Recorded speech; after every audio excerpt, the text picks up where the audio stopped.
but I don't know if you know much about me as a writer. I do not write my stories like me. Fahrenheit 451 began, but I didn't know it. Back in 1950, I went for a walk with my friend on a Wilshire Boulevard restaurant. I came out at 10 o'clock, and we were walking along the boulevard, and a police car pulled up, and the police got out of the car and came over and said, "Sir, what are you doing?" I said, "Putting one foot in front of the other." He said, "Don't you realize there are no pedestrians? In that direction, 10 miles, in that direction, no miles, Wilshire Boulevard, not one pedestrian." I was walking with my friends, and the policeman kept talking to me. He was very upset with me for walking on Wilshire Boulevard. And as he talked to me, I took a package of soda crackers from my pocket. I put them in my mouth. I chewed on the soda crackers, and I sprayed his uniform with cracker powder.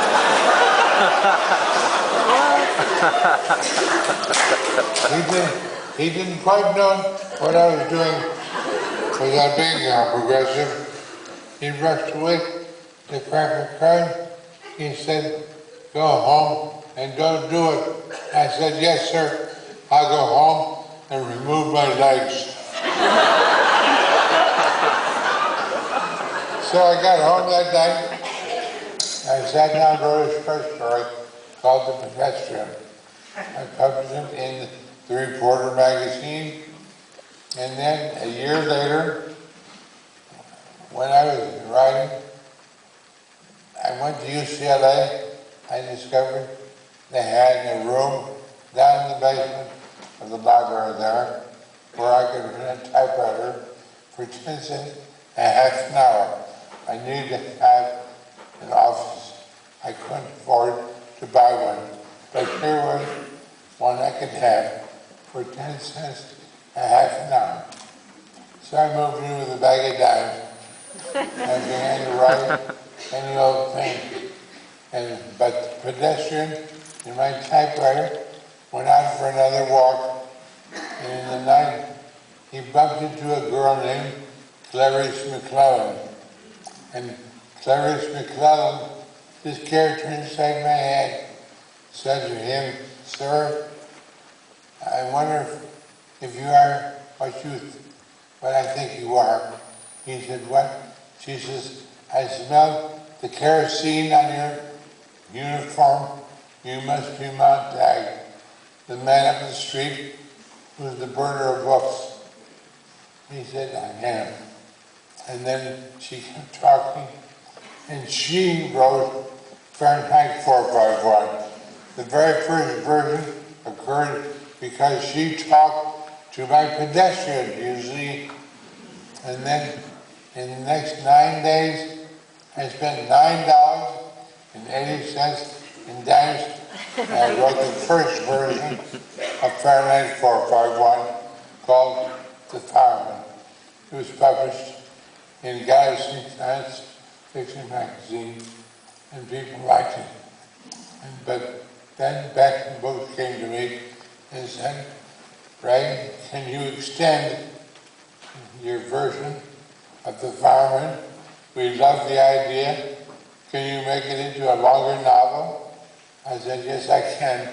So I signed a contract with them, but we needed a new title. I was curious to know, because nobody could tell me, what is the temperature at what paper burns, both paper burns. I called the chemistry department at UCLA, they didn't know. I called the physics department at SC, they didn't know. I said, dummy, call the fire department. So I called downtown to the fire department on Hill Street. I said, will you put the fire chief on, please? They said, yes, we will. So the fire chief came out. He said, what's the problem? I said, Mr. Fire Chief, tell me, please, at what temperature does book paper catch fire and burn? He said, what's that? So he went away, and he came back, and he told me, book paper catches fire at the temperature of 451 degrees Fahrenheit. I said, that doesn't work as a title, but if I reverse it to Fahrenheit 451, I've got a title for the book. And that's how it happened. The fire chief gave it to me. Isn't that wonderful?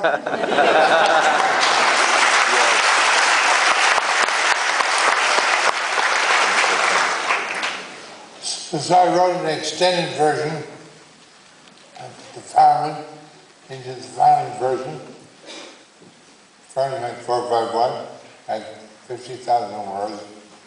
It was published by Bantam Books back in 1953. And I was working on it, but I got a phone call. Talk about being fortunate. I got a phone call from John Huston. I went to see him, and he said, Mr. Bradbury, I've read your books. I've read the Martian Chronicles. I've read The Illustrated Man. I've read your book of short stories, The Dark Carnival. Would you like to come and live in Ireland and write the screenplay of Moby Dick? I said, oh my God, who can read that book?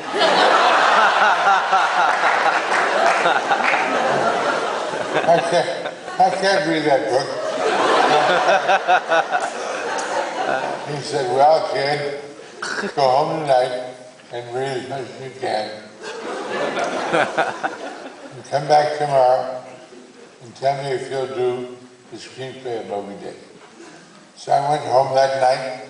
I said to my wife, pray for me. She said, why? I said, because I've got to read a book tonight and do a book report tomorrow. So Moby Dick, and a miraculous thing happened. Shakespeare turned the pages for me. An old love turned the pages for me. And Richard III turned the pages for me. I didn't know that Herman Melville had never read Shakespeare until he was 30 years old. And he went to a bookstore in Boston and he found a copy of the plays of Shakespeare with large type because he couldn't read. And he took Shakespeare home and he read Richard III. And Shakespeare said to him, throw out what you've been doing, do something new. And what the new thing is Moby Dick. And so he sat down, influenced by Shakespeare, and wrote the final book. So I read as much as I could that night. I came back the next day. I said to John Huston, yes, I'll do Moby Dick for you. So he took me to Ireland. I lived there for almost a year. I wrote the screenplay of Moby Dick. But that was the very moment Fahrenheit 451 was published in the United States, and people began to read it and like it, and come to me saying, this is quite incredible. How could you do this? I said, because I've loved books all my life. When I was 15 years old, I lived in the library. Books were everything. I knew that a library was more important than a college, than a university, than a high school. But the library and books, all by themselves, were important. So I saw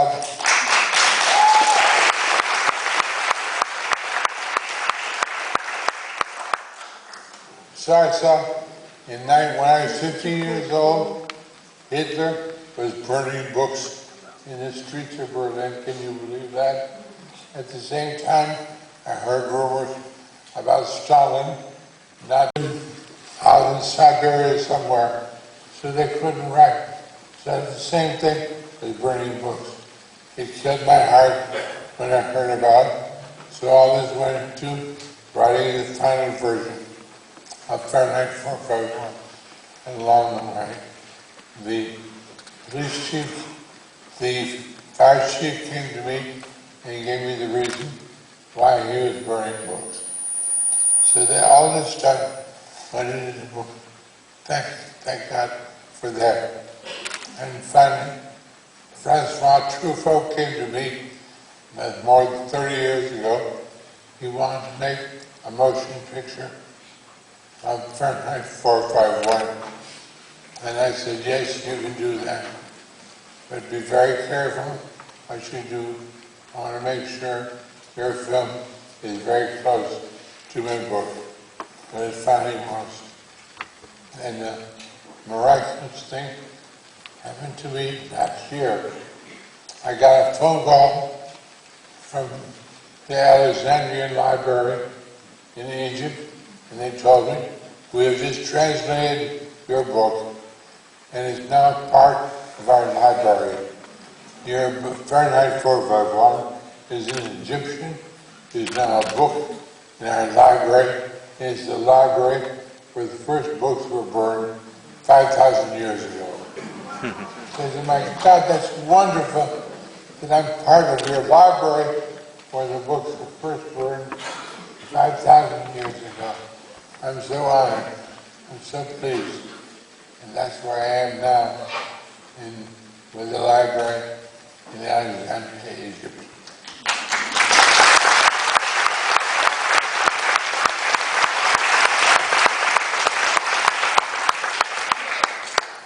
But all the other elements that went into the book were quite rich.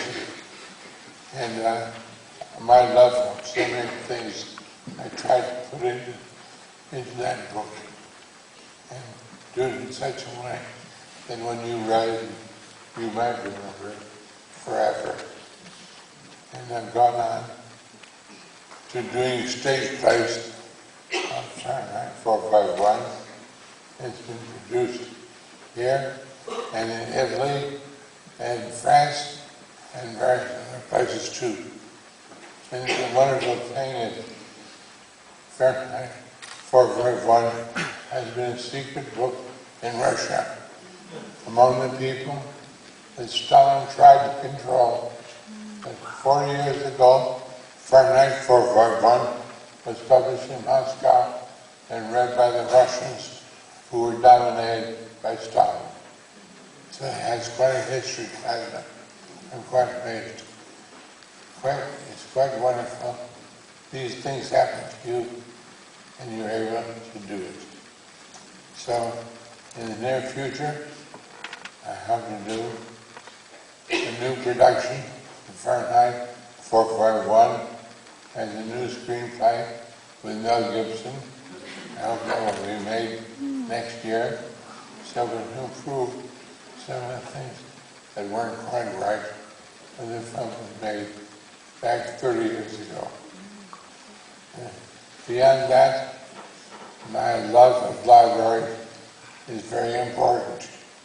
And during the last 2 years, I've been saving libraries all over California. And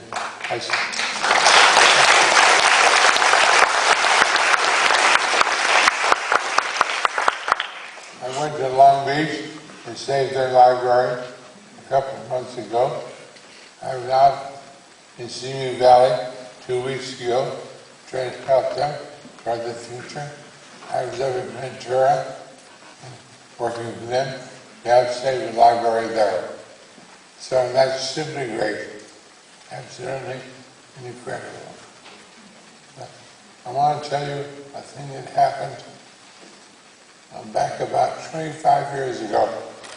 I was invited to have lunch with Gorbachev, who was the head of the government in Russia. I went to a luncheon with him, and during luncheon, I said to Gorbachev, what do you think of Ronald Reagan? He said, he is your greatest president. I said, why do you say that? He said, because Kennedy never said it, and Johnson never said it, Nixon never said it, but Ronald Reagan finally said, tear down that wall. And we tore it down. And with the tearing down the wall, the tearing down of prejudice against books, against burning books, about destroying libraries, Ronald Reagan did that for us. He was an incredible president, wasn't he? Absolutely amazing.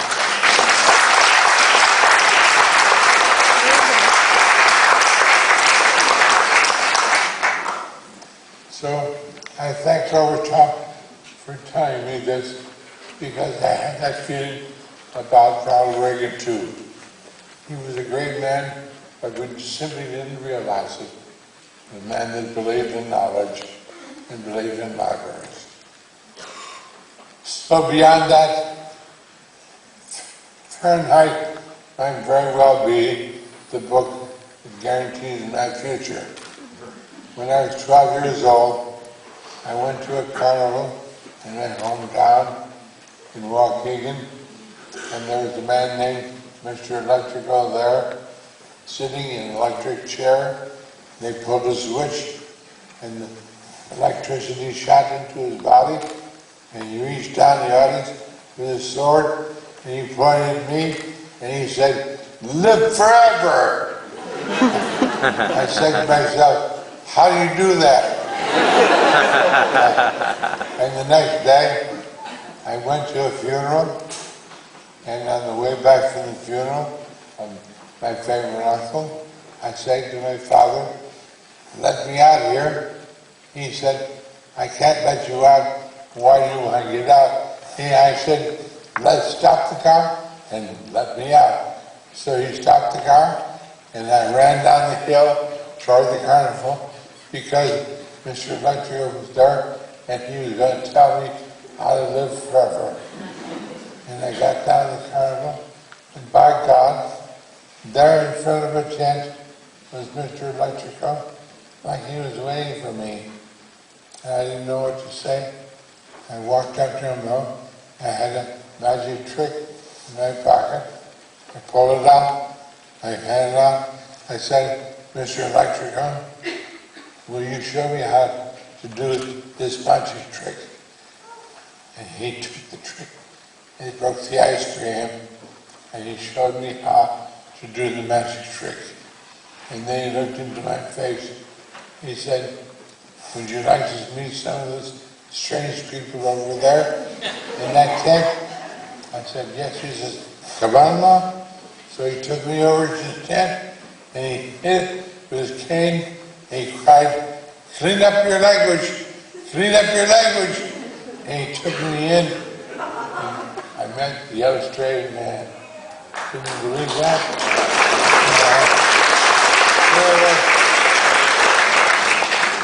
Here I was, just 12 years old, but he introduced me to the illustrated man, and the fat woman, and the midget, and a dwarf, and he took me down to the shore, and we sat on a sand dune, and he talked his small philosophers, and he let me talk my big ones.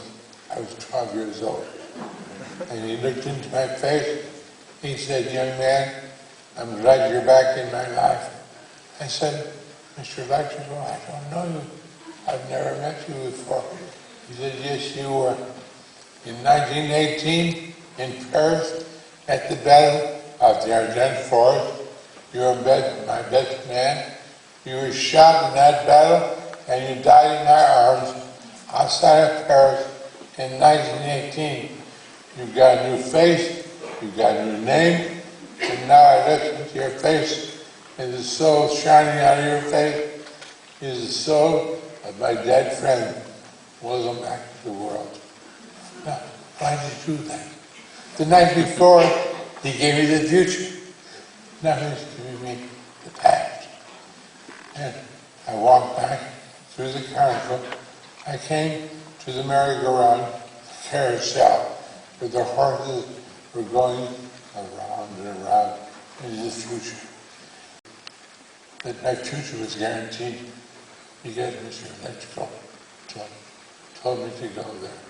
The next day, I went to Tucson, Arizona with my parents, and when we got there, they gave me a toy typewriter, and I wrote a sequel to the Martian novels of Rэй Bрэdberi. That's when I started my career when I was 12. Isn't that incredible? Simply incredible.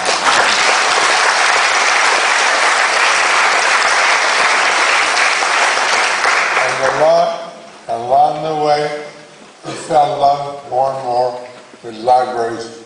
So it's very natural that I would write Fahrenheit 451. And it's going to make me live forever. Maybe not, but maybe so.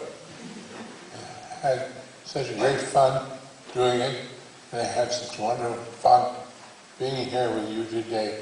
I'm so honored because I love Santa Barbara with all my life. A final note now. What you see here is a gift that was given to me by the French people. I have a medal here, and they gave me an award back 2 years ago. The ambassador to France came to Los Angeles, and he brought this medal to me. I'm now a commander in the arts and letters given to me by all the people in France and all the people in Paris.